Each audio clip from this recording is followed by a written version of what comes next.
Once you get to know me, I'm very outgoing, but being homeless for that long, you get a lot of self-doubt. When I first came out to this area when I was homeless, I would sleep along this wall, and there'd be like 3 or 4 other homeless people. We kind of be in a little rows. If you're not going after your dreams and just, doing the same thing over and over because it's safe, that's not the way to do it.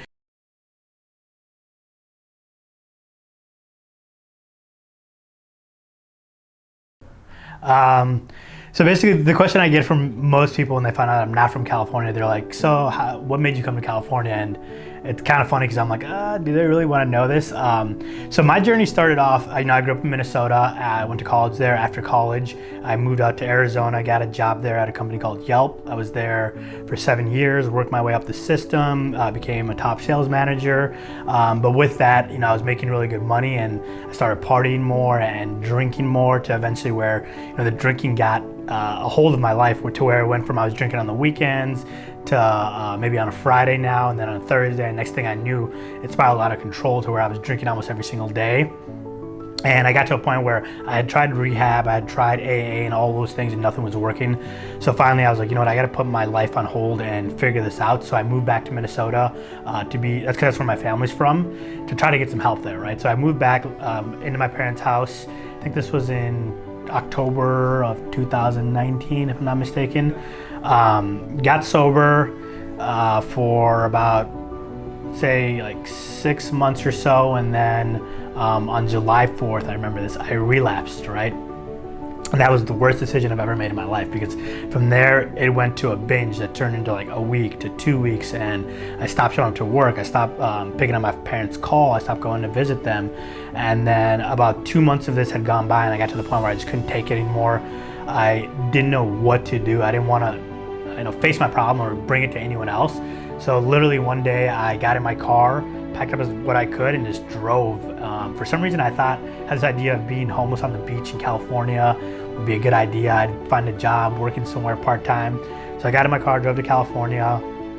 I did that, and then at first I was just thinking like, okay, tomorrow I won't drink in the morning, and then I'll go get a part-time job. And then that turned into a week, and I just kept drinking every day, and then a week turned into a month. And then one day I was out walking around asking people for money so I could buy some alcohol, and then I came back to my car and my car wasn't there. So my first reaction was like, oh, someone stole my car. And then once I kind of thought it through, I realized like, wait, I haven't paid my car bill in like 3-4 months now, so it had gotten repoed. And I had a backpack and I think like one pair of shoes and some clothes in there, so I was like, okay. I just kept drinking. I wasn't thinking logically. I'm like, I'll figure it out later. And then next thing I know, it's about 2 months living out in California. I was bouncing around from like Pasadena to Santa Monica to Venice Beach, just all over, hopping on buses. I was sleeping between these people's houses. There was a house with like these big bushes where there's a little gap between. So at night, I would go hide my stuff in there and sleep, and then leave my stuff and then walk around during the day. And I was doing that for a few more months, and then it got to the point where the depression and the realization of like, hey, I might not be able to come out of this started hitting me really hard. So I said, I can't do this anymore. I'm gonna take my life.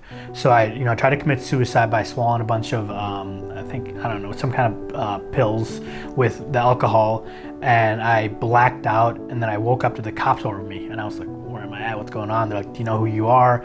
So I explained to them what had happened. And at that point, they had checked me into a hospital to try to get better. So I did that, and typically with those places, you'll stay there for like 72 hours and then they'll let you go. But as they were releasing me, they realized that I was homeless and I had nowhere to go. So they're like, we're gonna keep you. How do you feel about going to a homeless shelter? And I was like, no, I'm not gonna go to a homeless shelter. I thought I was better than that for some reason at this point. So eventually, after like 2 weeks, I had agreed to go to this shelter out in Bell Gardens, I think.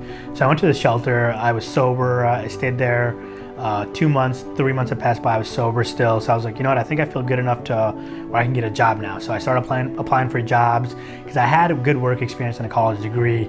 And then I ended up getting a job, I was at this before at Tom Ferry, managing a sales team. So even though I was happy I was getting a job, the shelter was out in Bell Gardens, the job was in Santa Ana. So every day I was having to take the bus about 3 to 4 hours one way and 3 to 4 hours back, which is almost an 8-hour round trip. And then some days, because the bus connections were timed a certain way, if I missed the bus, I would just have to sleep at the bus stop. So I started planning for that putting my stuff, like extra clothes in my bag just in case I had to miss it. And then from there, I was able to save up enough money, pay off all my debts, and I was able to get my own apartment, I think in December of 2020.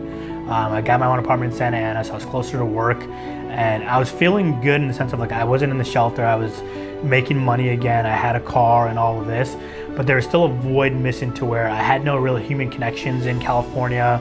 I started talking to my family again, but I hadn't made any friends or anything like that, and I was like, okay, this isn't gonna go good because I know exactly where it's gonna lead to. It's gonna lead to me drinking again and that whole cycle. So I started working out at a gym called B-Body because I had a part-time job at Domino's, and I was going there, and then randomly I ran into Abram and Emil and Aaron and Chris, and I saw them at the gym every morning. I didn't really talk to them much, but eventually one day Emil came up to me and he's like, hey, what do? You seem like you have a good personality, you work hard, we're loan officers. And I was like, what is a loan officer? You're talking about the company and everything, so you should come by and visit. And I was like, yeah, but in the back of my head I'm like, I'm never gonna go, I'm not gonna quit my job, I have a good base, I just got back on my feet. But eventually, after seeing how happy and how hard these guys worked, I thought that there was something more to them. It's like, why are they enjoying their lives so much more than me when I'm making good money and I'm not homeless anymore? So I got on the phone with Chris and just talked to him about the role. And the thing that really stood out to me is that he never made it about how much money I could make doing the job. He really was one of the first people at that level to talk to me about what my life goals were, what I was genuinely trying to do now that this new chapter of my life had opened up. And the first thing that I really noticed about him is after he asked me what my goals are, he challenged me on them and he pushed me to take them up higher and not to settle just because I was homeless before. That doesn't have to be who I am and who I am moving forward.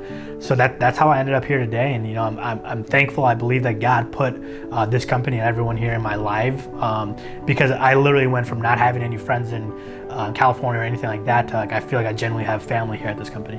When I first came out to this area when I was homeless, I would sleep along this wall and there'd be like 3 or 4 other homeless people. We kind of be in little rows, but then eventually the landlord of the place would come and kick us out every morning. Like, you guys can't be sleeping here. I'm gonna call the cops. So then we had to switch places. So for about, I think honestly, almost 6 months, every night I'd sleep back there. Had a little setup where it was like my clothes were hung up, and I'd wake up in the morning right before they got up or anything. I'd leave for the day and I'd just walk around this area. This is one of the spots where I would come for about a couple months, and all along this fence here there'd be a bunch of tents. It was almost like a little city, and then it'd be pretty quiet during the day, but at nighttime that's when everyone would come out.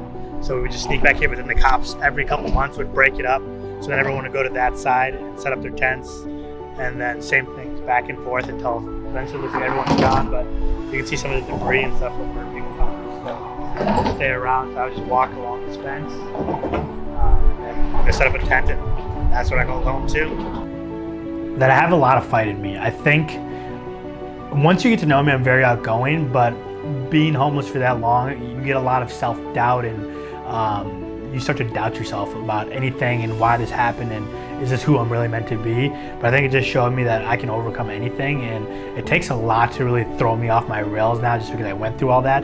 So for the most part, it just showed me that I have a lot more in me than I believed.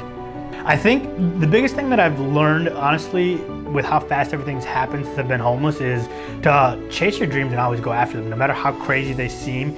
Even if you fail, whether you're 20 or 40 or 50, you can rebuild your life. But if you're not going after your dreams and just doing the same thing over and over because it's safe, that's not the way to do it. Go after your wildest dreams and chase them, because even if you fail, you can bounce back. I was 30 to 32, I was homeless, and now I'm in a position to make more money, have more friends, and be in a better spiritually and mentally position than I've ever been in life at this age.